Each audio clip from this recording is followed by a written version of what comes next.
welcome to the Panto Diary Special Edition with my very good friend Rob Rinder. We just said I look massive here because my seat's higher. It's like Jack and the Beanstalk. I know. Right, so this is our second time together. You're in Plymouth now. You're in my home county of Devon. Love it. Second time in Panto, just to be clear. With me. Yeah, oh yes, yes. Oh, I saw what you did there. Oh. No, the thing is, when I worked with you, first of all, in Panto, you said that it'd probably be your last one, but you've done one every year since. Because of you. Yeah, but I blame you, you're entirely guilty of it. You're do you guilty. Well, what I was going to say to you is, you come from a completely different world to me. You're from the legal profession, you're brilliant at what you do, and here you are, sparkling up and shouting this behind you every year. For 4 weeks only, like we were talking about earlier, but what is it that motivates you to do it? Is it just because it's so different? Well, it's me, so you know. Is your audience sitting comfortably? Because it's time to get into a coma. So there's a serious thing and then there's the more serious thing. The serious thing is, I get to be on stage with you and you make me laugh every single night. And what a gift, what a privilege to do a job where every night you get to delight the public, or even if you're not delighting them, I get to stand on stage where you always say something totally hilarious, or more often than not, completely bonkers, which is so insanely hilarious that all I'm going to say is I've had to change my knickers more than once. There you go. And the other thing, seriously, is, and we've talked about this, Yeah. is that, you know, we know that, I can't remember the numbers, something like 90% of people, Panto will be their only encounter with theatre. And for most people, or first at least. and well, actually they're only, but certainly for most people that end up in the arts doing theatre, which I really care about, it will be their first. It was my first. And so I think that's really special. And I know you love your music as well, so it combines, you know, the outer limits, if you like, of your enjoyment philosophy. You've got laughter, you've got sparkles, you've got music, and this is serious as well, because Panto couldn't work without this, and it's a comradeship. And yet you get that through rehearsing and getting it wrong.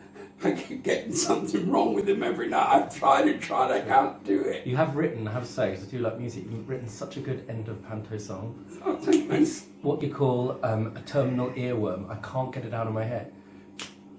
Oh, my lover.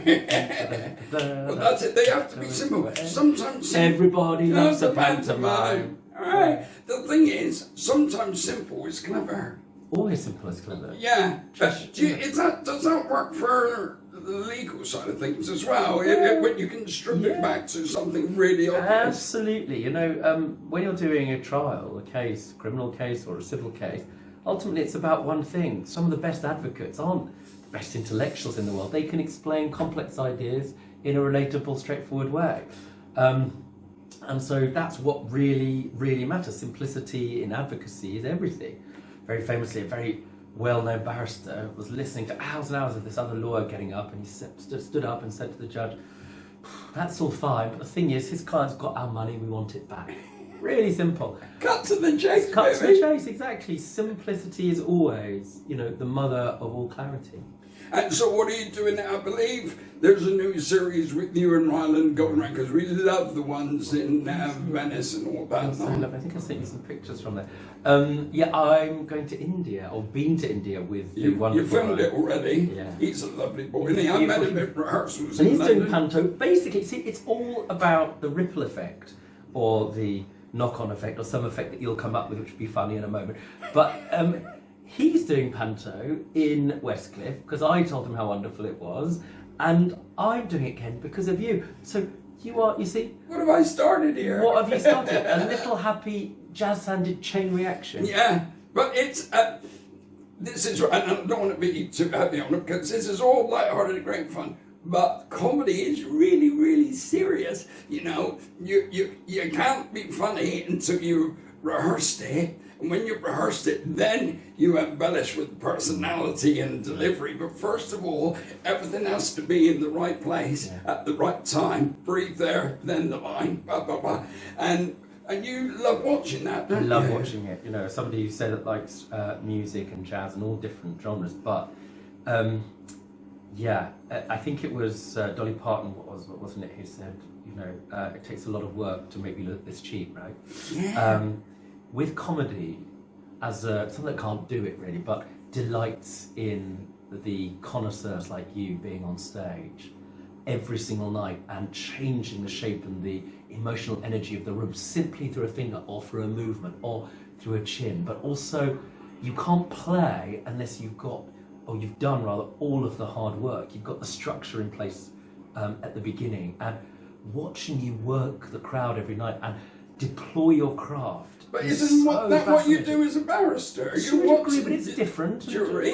Yeah, but you're not acting, because what happens there is if you look like you're kind of making it up or doing a bit, the audience, in this case the jury, can often tell, as can judges. Whereas here, to make an audience eat out the palm of your hand, to laugh, to cry with you, to do I mean this in the historical, artistic sense of the word, but to clown is such an exquisite musical, acting, physical skill.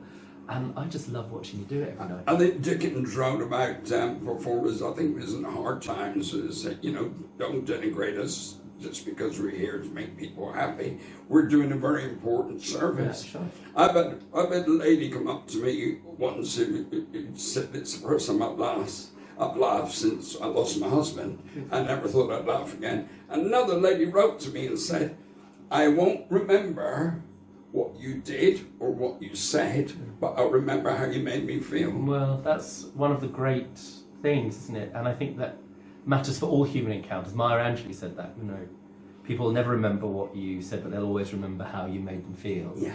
But to do that writ large in a room as grand and big alongside people at Christmas time is such a gift, and you do it with such with skill and finesse and connoisseurship. Very posh way of saying it's bloody brilliant. And what I really like is that you can see the history in your influences, but also where you learned. Lots of young comics are great, and I enjoy going to comedy clubs, but I think most of them would really struggle to do this vaudeville and variety. And I think about all of the places that you would have honed your craft. Yeah, over the years. I think very few of those spaces, are still around. No, the summer seasons and all that sort of thing. Right. Great place to learn. Eric and Ernie, which we're doing a sketch and we're almost, it's similar. They're the gods, obviously, but delivery between two people was influenced for me by Eric and Ernie. But the places to train them up. Eric and Ernie once said when they were in a variety musical that on a Monday at 6:30 early show, sometimes you could feel the hate from the front row. You could feel it tangibly. So what he did, a wonderful Cornish comedian who's no longer with us, Jethro, once said to me, he said, Andrew, what you and I have learned is the ability not to die on stage. Well, that's an extraordinary thing, right? For you to know how to change the energy of the room through a movement, to have a stillness on stage. I mean, it's a real craft, and there's very few people, I think, left who learnt in that way, through practice, through different spaces with different communities, and had to win them over every single time. Yeah. It's quite miraculous watching you do it. It's weird, because I thought, is it because I'm getting older that I don't fight as hard as I used to? I used to fight really hard if they didn't like me. No, you will like me, you will like me. But either I'm better now and more people like me, or I got to the stage and if you ain't gonna like what Andy Ford does, you ain't gonna like it, and I'm gonna be all right because I like what Andy Ford does. Also, it's really funny. I mean, objectively, by any standard, I mean, the fact that you make me laugh almost every night by being safe. What I mean by that is when we're doing our bit, I know exactly I'm safe. You trust on you. Yeah, it's like, as I say, throw up the ball, it's going to be brilliant. But there's that, and also that whatever you do is going to be unpredictable, but really funny. But that's to keep my brain alive. Because if I don't set myself challenges, I now know when not to step too far outside of it and cause the gag not to work. The gag's always got to work, but I'm always like push my brain for an extra bit that might improve it, that might underline it, that might make it work with 60% more people than it worked with yesterday. How do you keep all the energy, love? I mean, it is staggering to watch. I'm in it for this production for about a quarter of the amount you are, maybe even less. And there's never a moment when you're on stage where you don't fundamentally appreciate, in the truest completion of that word, the audience, and the fact that, you know, for a family to come, it's a sacrifice, a huge amount of money. Whether we're going on the matinee or the evening, you give it 110%, the fullness of your performance. But I've got to put it and say, I don't know how you're not going to be knackered. Well, this is my missus says this is my workout for the year. But you see, I just adore it. People, on my last tour, I did questions and answers, and someone said, "Are you going to retire?" Well, when you retire to do the things you love. Yeah. Well, I love this. This is the thing I love. So if this goes, you know, I love my family and everything, but my missus slapped me round the head if I was sitting around the house, not writing the stuff for the next tour or writing the song sheet for Panto and that. Do you write very quickly as well? The sketch that we did, which there was sort of an outline of the idea, and then you just looked at it, we had a discussion, and then that night you came back with a whole new, structure of the whole thing. I love writing. When I wrote a play about love for a comedian. I wrote it in about 5 days. I just couldn't stop. I want to read that. What's it called? It's called Funny Ha Ha. Funny Ha Ha, coming to Edinburgh and to a theatre near you.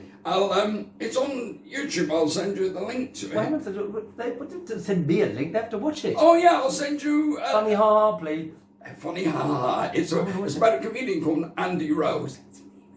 And it changed my background a little bit about life experiences, but it's all about a comedian being obsessed with being successful and trying to negotiate that comedians don't always make a lot of money and you have to do real life stuff in between. I want to read that or watch it, and also want to read your book, which I think is cool. Yeah, my book is out now, my autobiography, but I've got a new book coming out next year called Confidence Through Comedy, which is all about using the skills of the stand-up comedian for everyday life.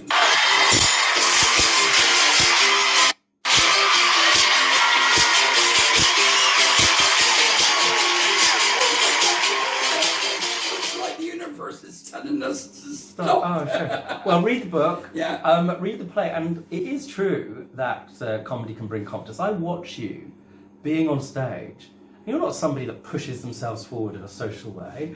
You know, you're not by any stretch of the imagination an introvert, but nevertheless, you have this capacity to go on stage and confidently own the molecules of the room in a way that really does have this capacity to change the chemistry of the space. And I think if you can share that in a book, I'd love to read that. I think anyone should. Well, I live to do that, so what I've taken is all the years of experience and even things like if you've got a special joke that you want to tell your friends, but your joke's about football, but they're talking about politics, and how you can steer the conversation to football so that by the time you get to your joke, it sounds completely natural that you should do a joke on the subject matter that everyone's now engaged in. So it's those sort of skills.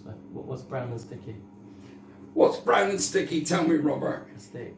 That is very, very funny. And he was amazing. seamless. It's amazing that Andy Ford, isn't it?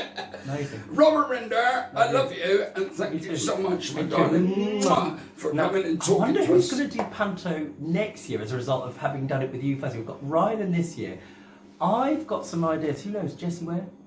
Spread the word around. More people. Let's keep Panto going. Panto is forever. Everybody loves a pantomime. Hey!